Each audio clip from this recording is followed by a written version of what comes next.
আমরা কোনো বিপদে পড়লে বলে ফেলি জিলাপির প্যাঁচ লেগে গেছে।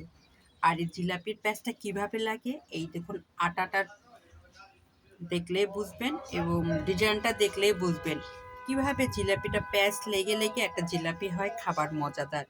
আর এই জিলাপির প্যাঁচটা আমাদের সমাজে কিছু মানুষ আছে ঠিক এই টাইপের।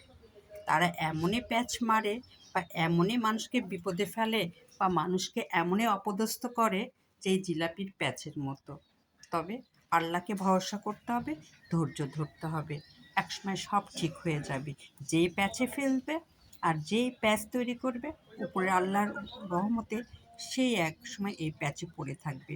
গ্যাড়াকল বলা হয় না, সেই গ্যাড়াকলে পড়ে যাবে। আর এই জন্য সাবধান, যেভাবে প্যাঁচ দিয়ে দিয়ে জিলাপি বানাচ্ছে, আপনারা কিন্তু এই প্যাঁচে কেউ পড়িয়েন না। আপনার সহজভাবে চলে জীবনটা সহজে হবে। শিক্ষা দিলে শিক্ষা পাবে, আর মানুষকে ভালো রাখলে নিজে ভালো থাকবে। এটাই প্রকৃতির নিয়ম।